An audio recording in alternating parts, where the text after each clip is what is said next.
Just 4% వడ్డీతో 5,00,000 వరకు loan తీసుకునే ఫెసిలిటీ ఉంది. తెలుసా అండి? అది కూడా 2,00,000 లోపైతే ఎలాంటి పూచీకత్తు అక్కర్లేదు. 2,00,000 దాటితే మాత్రం కాస్త పూచీకత్తు అడుగుతాయి బ్యాంకులు. కిసాన్ క్రెడిట్ కార్డ్ కేసీసీ అంటారండి. ఇప్పుడు కాదు, చాన్నాళ్ళ కిందటే ప్రవేశపెట్టారు. ఆ మధ్య నిర్మలా సీతారామన్ గారు ఇదైతే ఫైనాన్షియల్ మినిస్టర్ గారు 3,00,000 ఉండేదాన్ని 5,00,000 పెంచారు. ఇక ఎలా అంటే ఈ క్రెడిట్ కార్డ్‌ని మన క్రెడిట్ కార్డ్ లాగే వాడుకోవచ్చండి. చక్కగా మన క్రెడిట్ కార్డ్ లాగే ఏటీఎంలోనో, పీఓఎస్‌లోనో డబ్బులు డ్రా చేసుకోవచ్చు. రైతులకి నేను మళ్ళీ మళ్ళీ చెప్తున్నాను, చిన్నకారు రైతులు ఉంటారు చూడండి వాళ్ళకి. ఎందుకు అంటారా? సాగులో అనేక అవసరాలు ఉంటాయి కదండీ! విత్తనాలు, పురుగు మందులు, ఇక మొక్కలు కొనుక్కోవడం దగ్గర నుంచి, కూలీల ఖర్చు దగ్గర నుంచి ఇవన్నీ ఉంటాయి కదా! వీటన్నిటినీ తీర్చుకోవడం కోసం కేవలం 4% వడ్డీ. అంటే ప్రస్తుతం ఉన్న ప్రస్తుతం మంజూరవుతున్న రుణాల్లో, దొరుకుతున్న అప్పుల్లో అతి తక్కువ వడ్డీ రేటు ఏముంది అంటే ఇదండి. తర్వాత తర్వాత చెల్లించేస్తూ ఉంటాం. అంటే పూర్తి సబ్సిడీ అది ఎక్స్‌పెక్ట్ చేయొద్దే. మళ్ళీ ఇందులో డబ్బులిస్తారు. ఆ వడ్డీతో మళ్ళీ మొత్తం పే చేసేస్తాం. చేశాక అడగొచ్చు. సపోజ్ ఈ సంవత్సరం 4,00,000 తీసుకున్నాం అనుకోండి. వచ్చే సంవత్సరం 5,00,000 అడగొచ్చు. తప్పేమీ లేదు. యాక్చువల్‌గా అయితే 10% పెంచుతాం అంటున్నారు. మరి ఈ 10%ని నాకు పెంచండి, సరిపోదు, ఇంకా ఇంకా ఖర్చులు పెరిగిపోతున్నాయి అనొచ్చు. అయితే దేనికి అంటే కేవలం వ్యవసాయం ఒకటే కాదండి. వ్యవసాయానికి అనుబంధ రంగాలు ఉంటాయి కదా! పాడి, పంట, కోళ్ళ పెంపకం ఇలాంటియన్నీ ఉంటాయి కదా! వాటికి కూడా. అలాగే వ్యవసాయంలో పనిముట్లు కొనుక్కోవాలి కదా! అంటే ట్రాక్టర్ లాంటివి కాస్ట్‌లీవి రావు గానీ, ఇంకా మిగిలినవి ఉన్నాయి కదండీ కొన్ని. 5,00,000 లోపు వచ్చేవి ఉన్నాయి కదండీ! అంటే వ్యవసాయానికి అవసరం ఆ పరికరాలు, ఆ పనిముట్లు ఉంటే బావుంటుంది, ముందుకెళ్తుంది వ్యవసాయం అనుకునే వాళ్ళందరూ కూడా కొనుక్కోవచ్చు. మరి చూసుకోండి.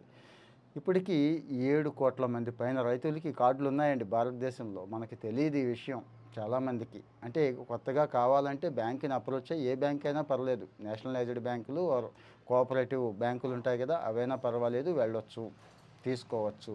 ఎవరిస్తున్నారండి అని మాత్రం అనకండి.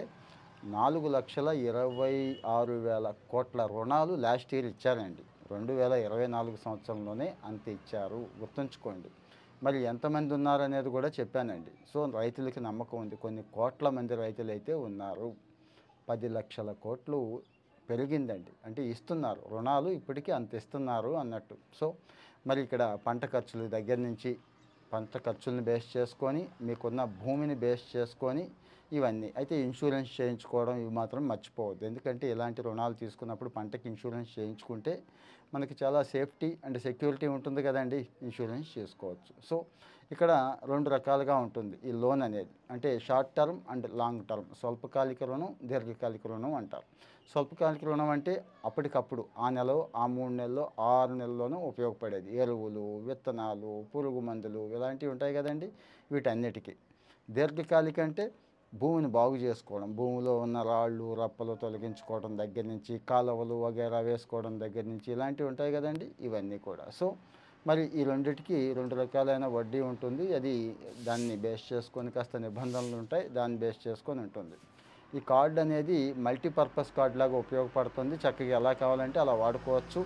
ఏటీఎం కార్డులాగా వాడుకోవచ్చు. బ్యాంక్ మిత్ర, మొబైల్ యాప్ వీటన్నీ ఇంటిగ్రేషన్ ఉంటుంది. నా సలహా అయితే ఆధార్ ఇంటిగ్రేషన్ కూడా చేసేసుకోండి. ఈకేవైసీ చేయించుకోండి. రేపటి రోజు మీ ట్రాన్సాక్షన్ సేఫ్ సైడ్ ఉంటుంది, సెక్యూర్డ్‌గా ఉంటుంది. సో, మరి వాడుకుంటున్న వాళ్ళు ఉన్నారు చాలామంది రైతులు మన మిత్రుల్లో. మీరొచ్చి ఆ వాడుకుంటున్న వాళ్ళు ఎలా వాడుకుంటున్నారు?